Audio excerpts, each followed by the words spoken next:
अस्सलाम वालेकुम फ्रेंड्स। उम्मीद है आप सब लोग खैरियत से होंगे फ्रेंड्स। चार ऐसी आदतें जो आपको बहुत जल्दी बूढ़ा कर सकती हैं। कान खोल के सुने। देखें, बूढ़ा सबने होना, मरना भी सबने है, लेकिन आप अपनी ओल्ड एज को डिले कर सकते हैं। लेकिन अगर आपके अंदर ये चार आदतें हैं तो आपका जो बुढ़ापा है वो 20 साल पहले भी आ सकता है। ये नोट करें। नंबर वन आदत जो है, अगर आप किसी क्रॉनिक स्ट्रेस में इन्वॉल्व हैं, यानी कि एक ऐसी स्ट्रेस जो आपको कई महीनों से कई सालों से लगी आ रही है, आप उसको सॉल्व नहीं कर रहे, उसके ऊपर काम नहीं कर रहे, वो क्रॉनिक स्ट्रेस जो है वो आपके लिए लीथल साबित हो सकती है और आपको जल्दी बूढ़ा कर सकती है। और एक और बात याद रखिएगा, आप जब भी बूढ़े होते हैं ना, यहां से होते हैं, दिमाग से होते हैं। बूढ़े होने का प्रोसेस शुरू ही दिमाग से होता है। वो कैसे? जिस तरह मैंने आपको पहले बताया, जो क्रॉनिक स्ट्रेस है, अब क्रॉनिक स्ट्रेस डेवलप होने में आपके माइंड का इस्तेमाल होता है। फाइनली एक मैकेनिज्म होता है जिसके जरिए एक हार्मोन रिलीज होता है। जब आप स्ट्रेस ले रहे होते हैं, मुसलसल स्ट्रेस ले रहे होते हैं, तो एक हार्मोन रिलीज होता है जिसे हम कार्टिसोल कहते हैं। मुसलसल कार्टिसोल का लेवल अगर आपकी बॉडी में ज्यादा रहे, बनता रहे, डेवलप होता रहे, तो आपके ब्रेन के लिए अच्छा नहीं। उससे होता है क्या कि ब्रेन के बहुत से ऐसे सेल्स जो आपको जल्दी बूढ़ा कर सकते हैं, जिस तरह फॉर एग्जांपल मेमोरी से रिलेटेड इश्यूज हैं, मेमोरी से रिलेटेड जो ब्रेन स्ट्रक्चर है, जिस तरह हिप्पोकैम्पस है, ये श्रिंक होना शुरू हो जाता है, जिसकी वजह से आपको मेमोरी इश्यूज आते हैं।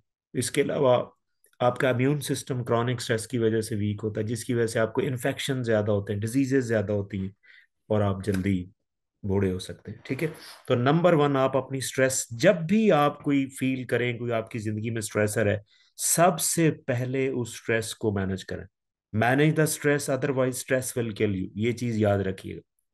नंबर वन जो हैबिट है आपकी, यानी आपकी जिंदगी में ये आदत बन गई है, ये आप स्ट्रेस लेते हैं, तो ये आपके लिए लीथल हो सकती है। और नंबर सेकंड, आपकी पुअर स्लीप। अगर आप बहुत कम सोते हैं, बहुत कम सोते हैं, आपकी स्लीप पुअर नहीं है, प्रॉपर नहीं है, यानी कि मैं मिनिमम कहता हूं कि अडल्ट जो लोग हैं, 6 घंटे से अगर को आप कम सोते हैं, तो ये आपके लिए लीथल हो सकती है। इसकी वजह क्या होती है कि कम सोने की वजह से भी जो प्रॉब्लम आते हैं वो माइंड से शुरू होते हैं आपके। जब आप कम सोते हैं ना, तो आपके ग्रोथ हार्मोन नहीं बनते। जिंदगी में याद रखिएगा कि आपकी बॉडी में जो ग्रोथ हार्मोन जो सेल्स को रिपेयर करते हैं, देखिए आपकी ब्रेन के अंदर, ये बॉडी के अंदर एक सेल डैमेज होने का सिलसिला डेली बेसिस पे होता है। अगर आपकी बॉडी में ग्रोथ हार्मोन मुसलसल प्रोड्यूस हो रहे होते, तो वो सेल्स रिपेयर होते रहे साथ साथ। अगर आप प्रॉपर स्लीप नहीं लेते तो आपकी ग्रोथ जो है वो रुक जाती है। इसीलिए मैं अक्सर कहता हूं कि वो बच्चे जो बहुत कम सोते हैं, क्योंकि बच्चों में ग्रोथ का प्रोसेस बहुत फास्ट होता है। जब बच्चे बहुत कम सोते हैं, बच्चों में देखें सोने की सही जो वो टाइम है, वो अराउंड 16-17 घंटे है। अगर इससे कम, न्यू बॉर्न की मैं बात करूं, कम सोता तो उसके लिए मसला है, उसकी ग्रोथ प्रॉपर नहीं होगी। हाँ, जब आप अडल्ट हो जाते हैं तो यही टाइमलाइन जो है वो 6-7 घंटे तक भी हो तो ठीक है। ये सेकंड सेकंड बहुत बड़ी हैबिट है कि आप, आपकी स्लीप पुअर है। फिर नंबर थ्री जो हैबिट है कि आपकी जो डाइट है वो अनहेल्दी है। अनहेल्दी डाइट को मैं सादा लफ्जों में पता कैसे डिफाइन करता हूँ? हर वो डाइट जिसमें शुगर्स बहुत ज्यादा होते हैं और वो प्रोसेस्ड फूड होती है।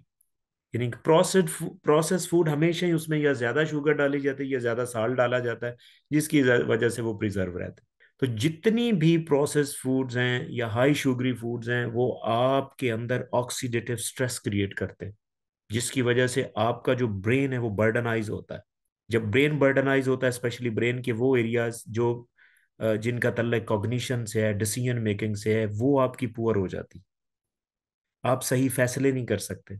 आप इवन खाने पीने की चीजों में भी आप सही फैसला नहीं कर सकते, आपको क्या खाना चाहिए, क्या करना चाहिए, कितना खाना है। आपकी छोटी छोटी जो कॉग्निटिव एबिलिटीज हैं वो पुअर हो जाती है, आपका कंट्रोल नहीं रहता आपकी बॉडी, आपकी आदतों के ऊपर आपको कंट्रोल नहीं रहता।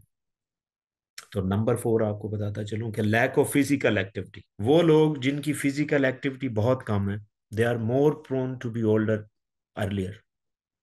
उसमें ये होता है कि जब आप फिजिकल एक्टिविटी करते हैं, कोई भी, वॉकिंग है, जॉगिंग है, कार्डियो है, वर्कआउट है, जिम, किसी तरह की अगर आप फिजिकल एक्टिविटी करते हैं डेली बेसिस में, आपको एक सादा लफ्जों में, लेमन में बता दूं कि फिजिकल एक्टिविटी अगर आपको दिन में एक दफा ठीक ठाक पसीना आ जाए ना, तो इसका मतलब आपकी फिजिकल एक्टिविटी ठीक है। तो लैक ऑफ फिजिकल एक्टिविटी की वजह से क्या होता है कि बहुत सी ब्रेन प्रोटीन जो हैं वो डेवलप नहीं होती, बनती नहीं। जिस तरह ब्रेन ड्राइव न्यूरोट्रॉफिक फैक्टर, ये सेल को रिपेयर करने का काम करता है। जब ये प्रोटीन नहीं बनेगी लैक ऑफ फिजिकल एक्टिविटी की वजह से, तो आपके जो ब्रेन सेल्स हैं वो, आपको आपको पता है ब्रेन सेल्स के कुछ एरियाज रिपेयर भी हो रहे होते हैं, और सेल रिपेयर भी हो रहे थे। अगर ये BDNF ना हो तो आपके सेल रिपेयर नहीं होंगे, आपके सेल जो है वो कम होते जाएंगे, ब्रेन स्ट्रक्चर श्रिंक होती होती जाएंगी, जिसकी वजह से क्या होगा कि आप जल्दी जो है वो ओल्डर फील करेंगे। तो ये 4 हैबिट्स के ऊपर आप इसको मैनेज करें, और ये कोई बड़ी मुश्किल भी नहीं, बड़ी इजी है, आप इसको मैनेज करें, and I am sure you will enjoy very healthy and long life. But still, if you have any question, please write me in the comment section and definitely I will answer. Thank you.